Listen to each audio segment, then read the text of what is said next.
What's up mga kababayan? Just That Matters here. Dito sa video natin ngayon ay ating panoorin o pakinggan itong mga nagbabagang balita. Dumarami ang mga kapulisan at kasundaluhan ang kumukondena na dito sa Quadcom mga kababayan. Partikular na nga dito kay Boy Contempt Paduano. At hindi lang yon mga kababayan, pati ang sambayan ng Pilipino. Binabatikos na ang lower house, ang buong kongreso na dapat di umano i-abolish na ito sapagkat tinitiktikan na ng mga pulpul na kongreso na may kinalaman sa mga rebelde o komunistang grupo. Naku naman po, na ang sistema mga kababayan hindi lang pala sina Franz Castro, Raul Manuel Robles ang sumusuporta sa mga komunista, kundi pati ang mga pulpul na Quadcom at ang mga iilan pang nauupo ngayon sa lower house. Na kung sino ang mga yon, ating malalaman dito sa video na ito. Pero bagong lahat mga kababayan, huwag niyo po sana kalimutang mag-like at subscribe para updated ka sa mga uploads ko araw-araw. At yun na nga mga kababayan, dagdag pa rito na ang mga AFP, PNP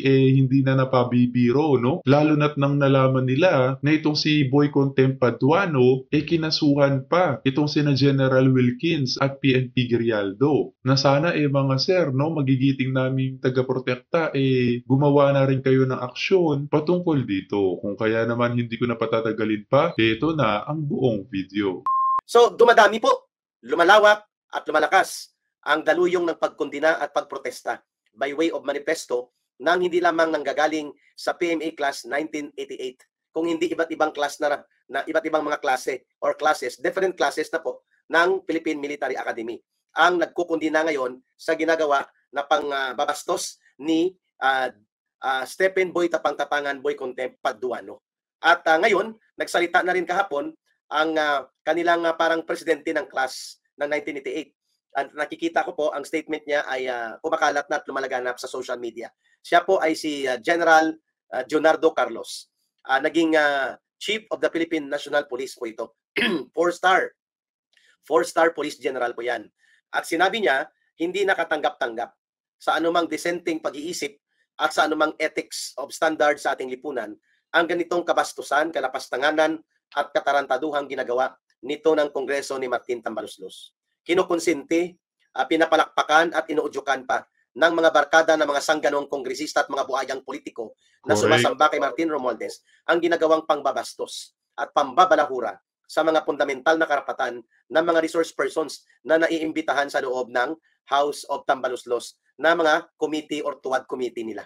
So malinaw po na hindi ito makatarungan, hindi na ito legal, at ito ay lantaran at malawakan at sistematikong paglabag sa mga karapatan ng mamamayan. Natatanggalan ka ng karapatan makapagsalita, makapagpahayag, at tatanggalan ka ng karapatan mo sa kalayaan na nakasaad yan sa Bill of Rights. No person shall be deprived of life, liberty, and property without the due process of law.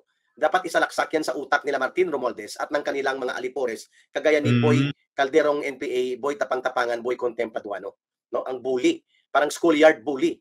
Kaya nga nakipagsagutan talaga ako diyan sa kanila nung panahon na kami ang pinapakontempt at tinaharas nila at inaabuso nila kami doon, kasama ang SMNI editorial board at mga abogado namin at si Lorraine Badoy.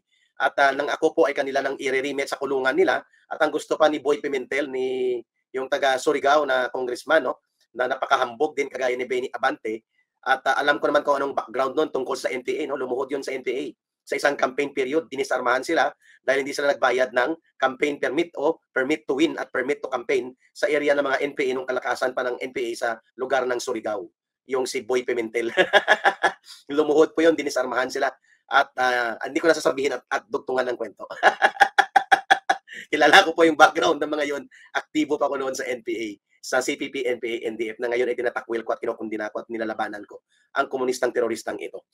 So, ngayon po, nakikita na ng taong bayan, lumalaganap na at umaalagwa ang panawagan na ipatigil na at kundinahin at tutulan na ng mamamayang Pilipino itong nangyayari na kagaspangan, kabastusan at walang paggalang ni katiting sa mga karapatang nakasaad sa loob ng saligang batas at nag-aasta silang above the law.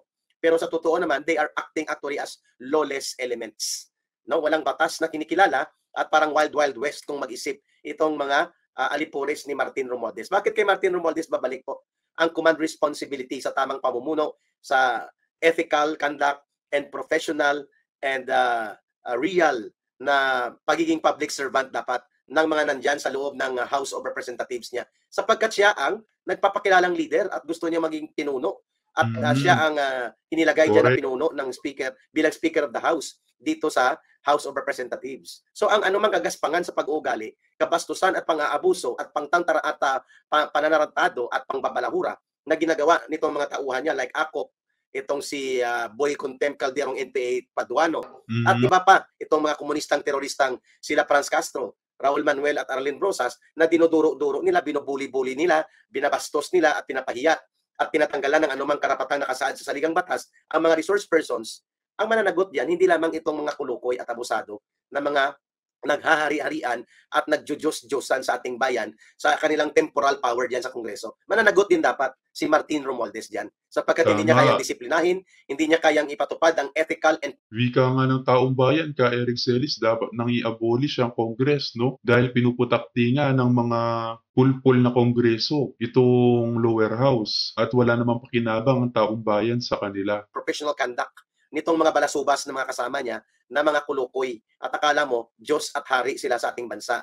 At syempre, nagre-reflect yan kung ano ang mindset, ano ang mission direction, at ano ang standard sa pamumuno dyan ng kanilang Speaker of the House. And what is that? Na sila ay maging bully, na sila ay maging bastos, at sila ay maging lapastangan sa mga karapatan ng mamamayang Pilipino. At ang kanilang ginagawa ay hindi na in aid of legislation, kundi in execution of campaign to demolish and persecute their so-called political enemies. At dapat yan, buwagin sila. Kung hindi yan na maaaktuhan ng ating other officers ng gobyerno, lalo na ng presidente na walang pakialam sa nangyayari at nakikita man niya o hindi, ay malamang may nagsasabi din naman sa kanya na yun may pinakontempt naman at may pinakulong na mga matitino at mga naglingkod pa sa ating bayan, kagaya din ni Colonel Grijaldo na naging Chief of Mandaluyong Police at habang nagpapagaling sa kanyang medical surgical procedure na pinagdaanan sa ospital, pinapaaresto at pinapakontempt nitong mga balasubas na mga alipuris ni Martin Romualdez. At hindi man lang nakapiyok na wala ng boses at bayag si General Marbil at para panindigan ang kanyang mga tauhan na binabastos at tinaharas, binubuli at ginagawang mga basahan na walang anumang karapatan dyan sa loob ng Kongreso. Naranasan ko po yan. Kaya tinawag ko silang kangaroo court. At kung may pagkakataon ay uulitin ko po yan ulit dyan sa kanila. Natawagin silang kangaroo court. So ano, death penalty nila si kay Eric? At talagang sasabihin ko yan na kung gusto nyo makipagdebate, kung gusto nyo maging sikat at ipakita ang talino nyo sa mga resource persons, I volunteer but suspend the rules. Huwag nyong i-implement ang inyong tapang-tapangan at abusadong contempt. Tama. I am open to engage you in public debate on the issues of budget, go. On the issues of Wala ka, Eric, eh. Ang pag-cite in contempt lamang ang mayroon sila. Na kung debate lang, talo ng mga yan. At ni isa sa mga ordinaryong mamamayan, walang maniniwala sa kanila. abuse and excessive use of oversight power and violations of the Constitution. Kahit hindi po ako abogado, kahit may mga abogado kayo, go. Basta walang abuso sa contempt at isuspend yung rules nyo. At ipakita sa taong bayan kung tama kayo o hindi. You are not beyond censure. You are not beyond reproach. Hindi pwedeng punahin. Hindi pwedeng sitahin ng mamamayan because your temporal power is only delegated to you by the people in a temporary status. At every 3 years, binabawi yan sa inyo. Hindi yan kailangan ipakita nyo as if absolute ang inyong posisyon. Ang pondo ni ultimo bond paper, ballpen ninyo dyan na ginagamit, sweldo na pinapalamo nyo sa inyong mga pamilya at sa inyong sarili, at ang abuso nyo, mga mamahaling sasakyan nyo, bag, relo, at mga armas nyo na binibili nyo, na dinidisplay nyo pa like kay Benny Abante, ang inyong mga luho, ang inyong mga abuso at waldas. Ang mga travel nyo, magta-travel na naman kayo ha. Ngayon bilyon-bilyon na ginagasto nyo taon-taon dyan. Hindi nyo pera yan. Pera ng mamamayan yan, including ang poder na ginagamit nyo sa pang-aabuso, pangbabastos at pagsasalaula sa mga demokratikong interes at karapatan ng mga tao na nai-invite nyo dyan sa loob ng inyong tuwad committee hearings. So malinaw po hindi tayo natatakot sa kanila at hindi tayo dapat matakot sa kanila.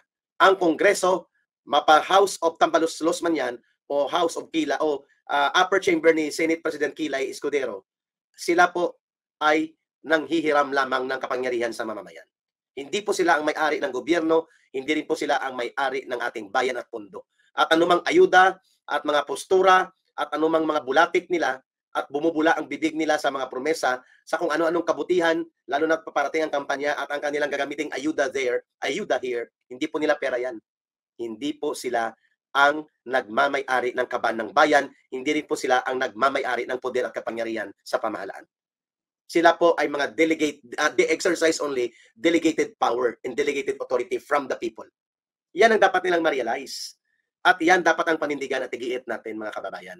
So nagsalita na rin po si General Felmor Escobar, Class 91 ito ng PMA, at naging Lieutenant General ito, naging area commander ito sa buong Mindanao ng PNP, sa isa sa major area ng Mindanao at Visayas. I happened to work with him when I was still a consultant with the National Task Force to End Local Communist Armed Conflict, or NTF-LCAC. Napakagaling na officer din ito, matino at matalino. Itong si General Felmor Escobar ng PMA Class 91, Lieutenant General po ito, 3-star General, at kami po ang nakipagtulungan para may patupad ang RPSB program, Revitalized Police sa Barangay, which is sila po ang lead behind forces at parallel support sa efforts ng Philippine Army at ng Armed Forces of the Philippines sa pagdurog sa mga guerrilla front ng CPP, NPA, NDF, at ang mga pulis po ay nagiging mga tagapagtaguyod ng mga services of government, facilitator and initiator ng projects and programs of the different government of agencies ng gobyerno natin para matugunan po ang pangangailangan sa pagsasaka, agrikultura, mga konflikto sa agraryo at mga pangangailangang serbisyo sa batayang pangangailangan ng mga mahihirap na sektor at pamilya na siyang nagiging vulnerable for radicalization, recruitment, and the extremist operations ng teroristang grupong CPP, NPA, NDF. So yan po si General Felmor Escobar. Ang RPSB was a very great program. At hindi ko alam kung Grabe, no, mga kababayan, dumarami ang mga kumukondena dito kay Boy Conte Paduano, no? Na oo nga naman, napakalaking kahiyan nitong si Paduano sa mga kasamahan niya dati na ngayon napa-under bilang tuta ni Tambalos. At siya pa ang tapang-tapangan ngayon dahil sa pag-cite in contempt niya, pagkaso niya kina PNP Grialdo at General Wilkins. Napakakapal naman talaga. Pinagpapatuloy pa yan ni Boy Marbel sa ilalim niya. It was Revitalized Police sa barangay. Napakaganda po yun. Ang mga pulis ay nagiging daluyan at dugtungan ng mga serbisyong pangangailangan ng mamamayan sa iba't ibang sangay ng ahensya ng pamahalaan, lalo sa mga liblib at malalayong lugar. They become also part, nung panahon na yon, ng Department of Education bilang mga police teachers, police facilitators, at kung ang problema ay tubig sa lugar o anumang problema sa kawalan ng mga birth certificate, lalo na sa mga katutubong pamayan ng tribo na malalayo, ang nagpapacilitate po mga pulis natin. At nagiging konektado sila at integrated. They become immersed into the lives of the people. At kung kaya naging malapit po ang mga pulis at sundalo na magkatuwang na ginagawa ito, bringing the whole of government approach and the whole of nation participation in the fight against CPP, NPA, NDF. Yan po si General Felmor Escobar. So kilala ko po siya.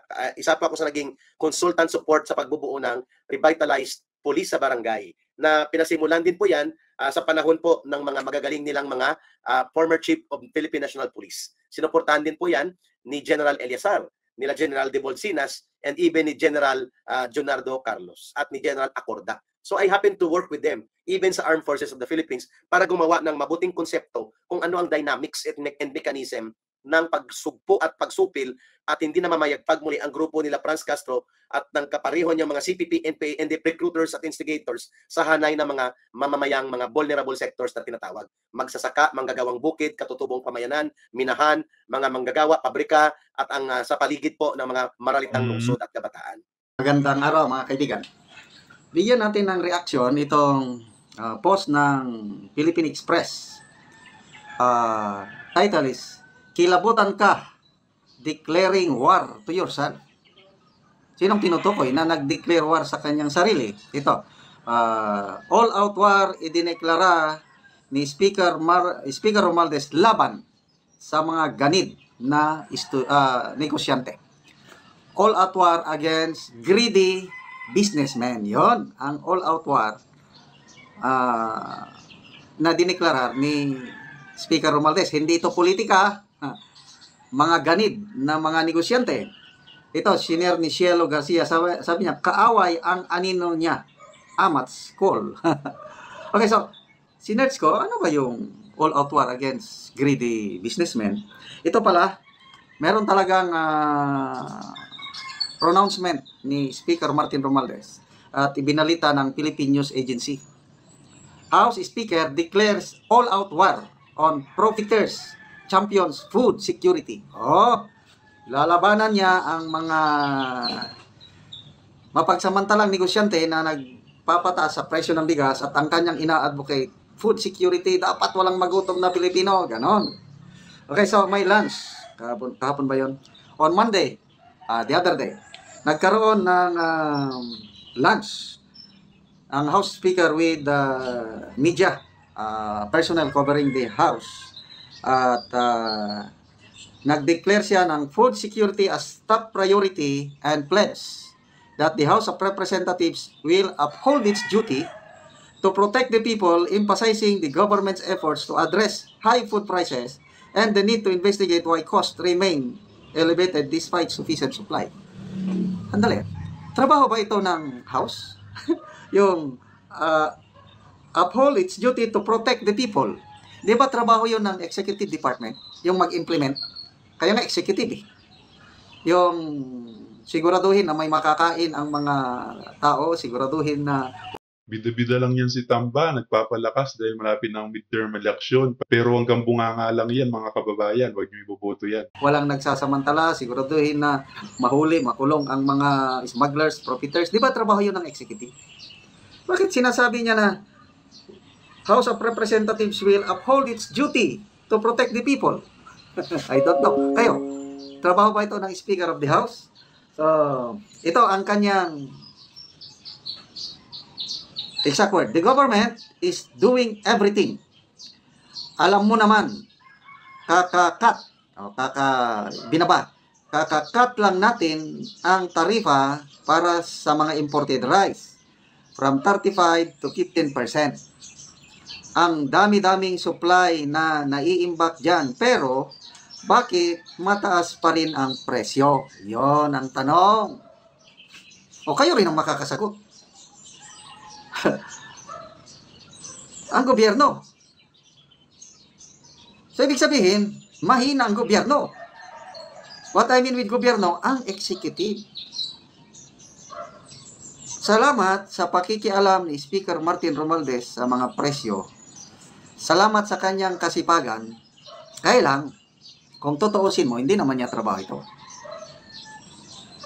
Merong dapat nagagawa ito na hindi niya ginagawa. Tahimik, walang galaw, wala lang, as in wala. Yung dapat na magtrabaho nito, kaya siya na lang ang gumagawa. Pasalamatan ba natin si Speaker Martin Romualdez dahil sa sobrang sipag niya na yung trabaho lang niya is to legislate, gagawa ng batas. Kasi legislative eh. Kaya lang, dahil sa pagmamahal niya sa taong bayan, okay? Mahal na mahal niya ang nasa laylayan, kaya ginagawa niya ito. Dapat ba natin siyang pasalamatan? I-comment nyo ko no. Sa mga profiteers dyan, sabi niya, yung mga unscrupulous traders and wholesalers, we are going after you. The House will go after you. We will not allow this abuse to happen. Utot niya. Lalo na ngayong panahon ng Pasko. Palakpak na. Siya nga, laking magnanakaw pero hindi niya nababantayan sarili niya. How ironic mga kababayan. Nang nagsasalita, magnanakaw din, di umano. Naman dyan.